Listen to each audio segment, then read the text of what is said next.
Buenos días, buenas tardes, buenas noches, aquí en Abrázame Poesía. Estamos con Nicolás Braesas, de Editorial Hwarang. Editorial Hwarang dedicada a la literatura coreana.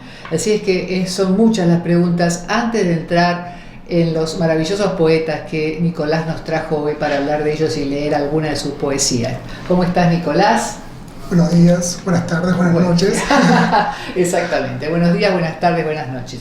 Bueno, Nicolás, me estabas contando que tu editorial, que se llama Hwarang, tiene una historia en cuanto al significado de su palabra que es muy linda de contar. Sí, Hwarang, que en coreano significa muchacha flor, y eran un cuerpo elite hace mucho tiempo, antes de Cristo, en un reino que se llamaba Shilla, que queda en la península coreana, bien en la costa. Era un pueblo muy culto, y el rey tuvo esta maravillosa idea de crear un cuerpo de élite de poetas guerreros que tenían que versarse en todas las artes y ciencias de la época.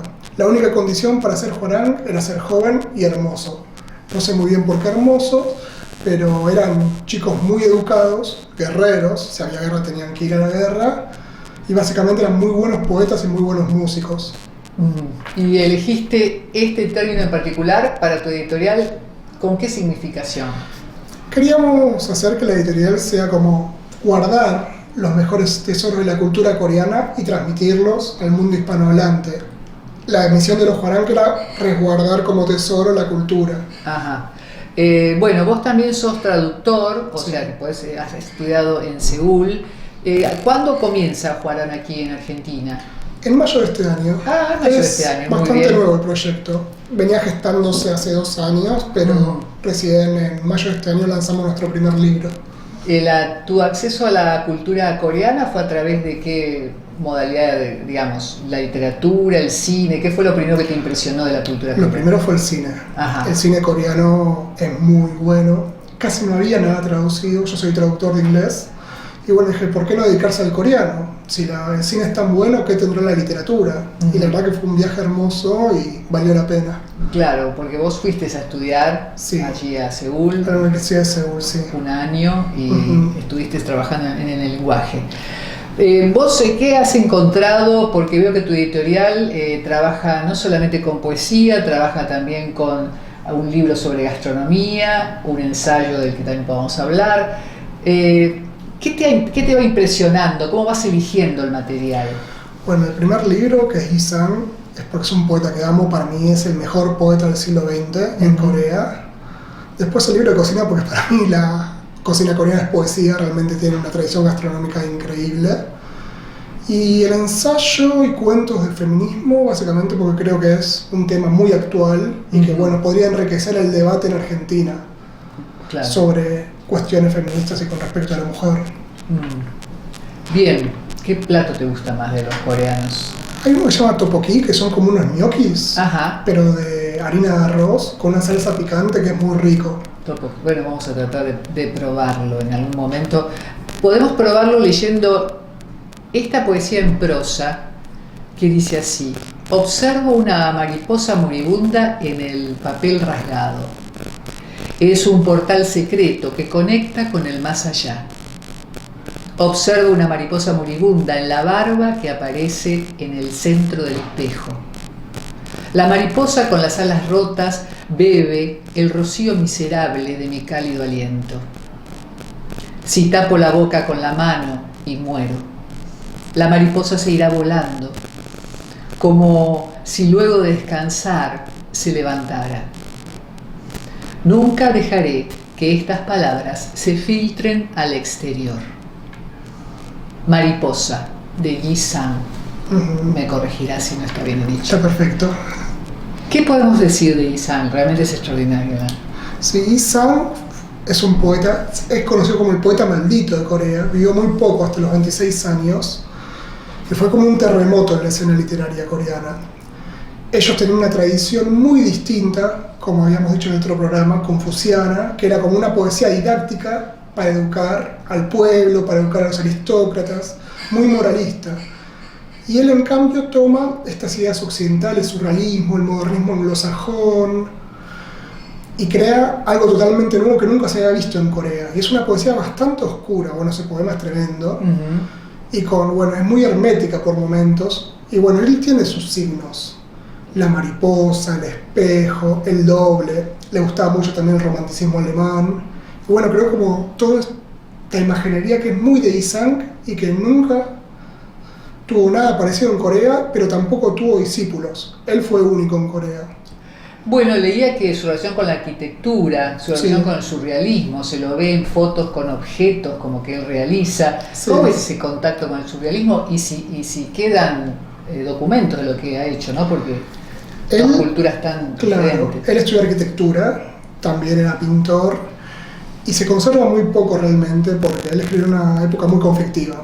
Él estaba bajo una dictadura, la dictadura japonesa, de hecho él muere preso. Nunca se supo bien por qué lo apresaron. La catalogación era coreano insurrecto, crímenes de pensamiento. Eso es lo único que se sabe de su muerte. Crímenes de pensamiento. En esa época ser coreano intelectual ya era ser sospechoso. Ajá. De hecho, por eso no hay como muchos documentos de la época y no se rescataron muchas cosas. Su obra literaria sí, pero todo lo que fue su trabajo más plástico no. Después de eso vino la guerra de Corea, que fue una devastación total. Y bueno, es difícil recolectar todo lo que pasó bien en esa época. Bien. También nos has traído otro poeta, Mujeres que están solas. Las mujeres que están solas esperan que el teléfono suene y nunca suena. Las mujeres que están más solas se paralizan cuando el teléfono que nunca sonó suena de repente. Las mujeres que todavía están más solas tienen miedo que el teléfono que nunca sonó pueda sonar de repente y su corazón se detenga. Existen mujeres que están todavía mucho más solas y fingen dormir. O duermen de verdad.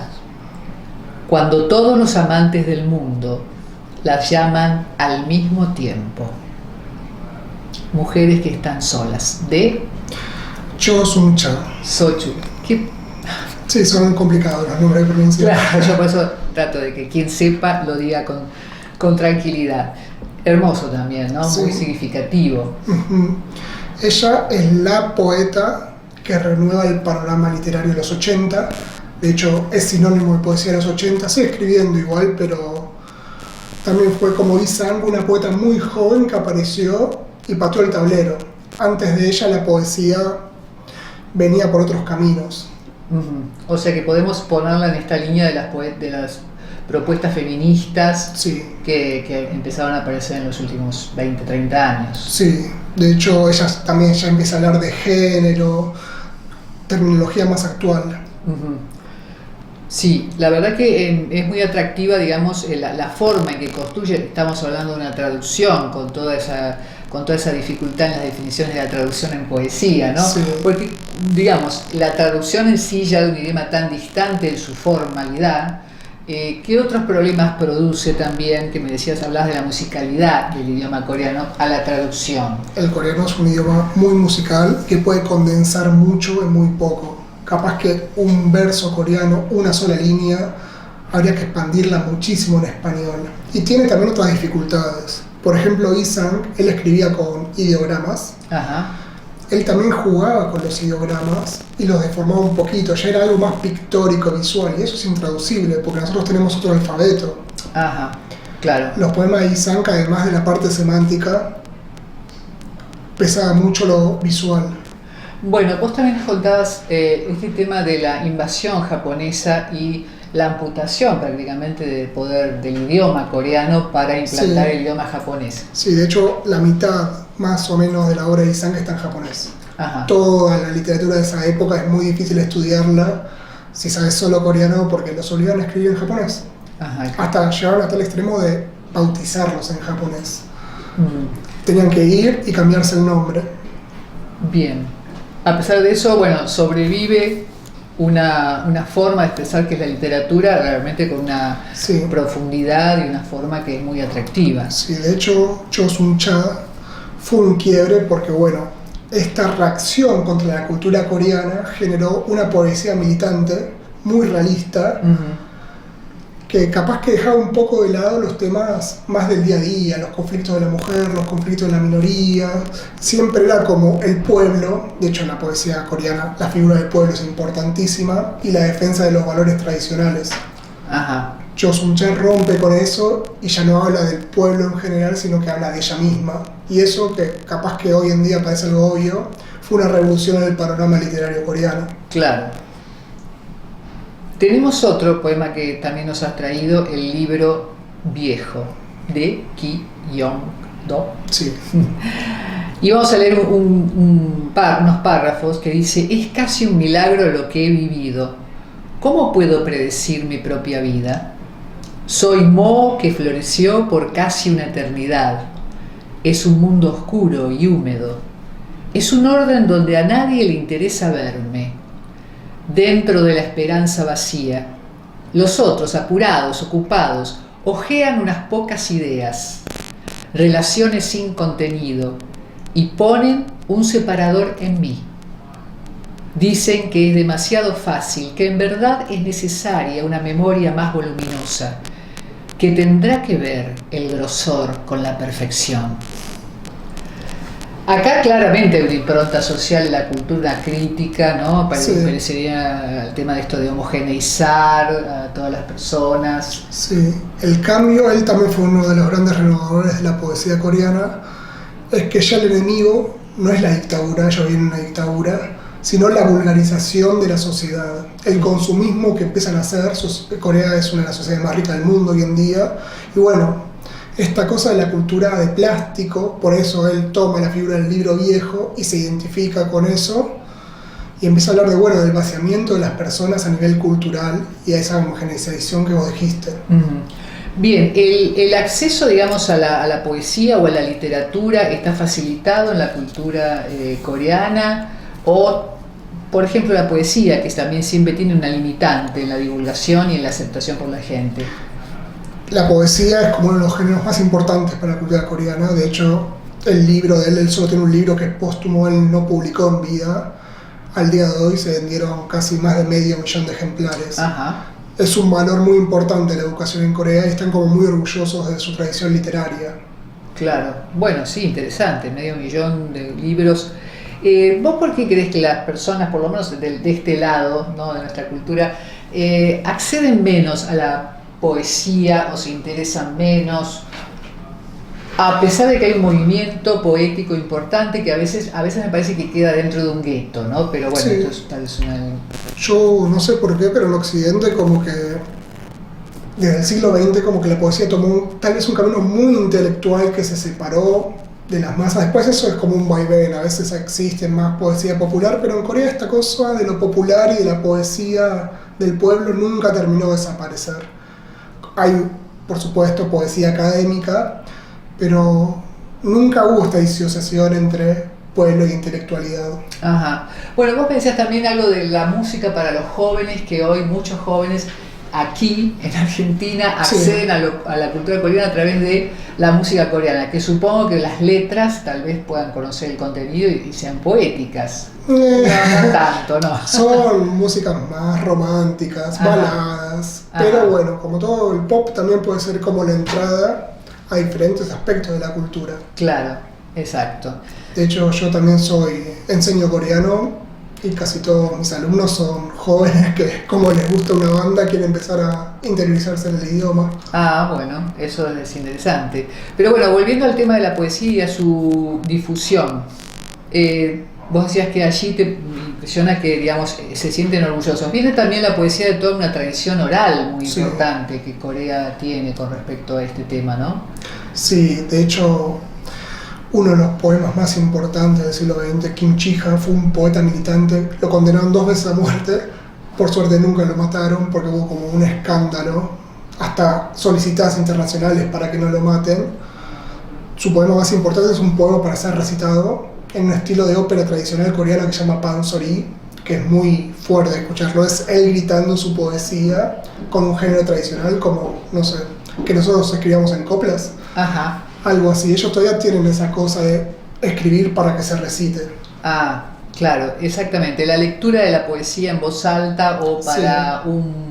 un público. Vos impresiona que hay como un entrenamiento especial, ¿no? Porque generalmente, por lo menos a veces cuando uno va a la lectura de poesía es un poco más lento, más Sí. monótono. Pero ¿vos creés que, digamos, la poesía aquí en nuestro país, esta poesía coreana puede tener una incidencia, puede empezar a difundirse con más facilidad? ¿Cuáles serían los medios? Yo creo que sí. Por ejemplo, con Isan lo que quisimos hacer para romper un poquito este cerco, que no se acerque solo gente interesada en Asia o en Corea, fue hacer una traducción múltiple. Yo la tradujo al español y de mi versión un poeta brasilero la tradujo al portuñol, un poeta paraguayo al guarañol, mezcla de guaraní y español, Ajá. y un poeta catalán al catañol. Ajá. La idea era como, bueno, hacer un experimento poético de traducción y también rendirle un poquito de homenaje a Isan, que él tuvo esta violencia de tener que escribir en japonés y en coreano, e incluso a veces mezclarlos. Y la idea, bueno, que sean figuras reconocidas de la poesía para que, bueno, se acerquen un poquito más a la coreano, tal vez por un nombre. Claro. ¿Vos escribís poesía? No, yo No. soy solo traductor. Bastante ya con esto de ser traductor. Bueno, Isan a vista de cuerpo, que este libro podemos adquirirlo también por, vos decías, Mercado Libre. Mercado Libre y en librerías. A vista de cuervo de Isan. Realmente el acceso a la literatura coreana ha sido también para mí una gran adquisición, un asombro, empezar a leer sobre también la evolución de un país, de una cultura que ha sufrido tanta injerencia y tanta crueldad con diferentes imperios, sujeciones, guerras, y produce esta literatura, o ha producido esta literatura de excelencia a lo largo del tiempo. A vista de cuervo, de Yi-san, sugiero también que nos acerquemos todos a la literatura coreana, que se puede acceder por internet a diferentes autores, y observar que en este traslado de la traducción no dejamos de perder la potencia y la excelencia y el asombro que esta poesía produce en todos nosotros.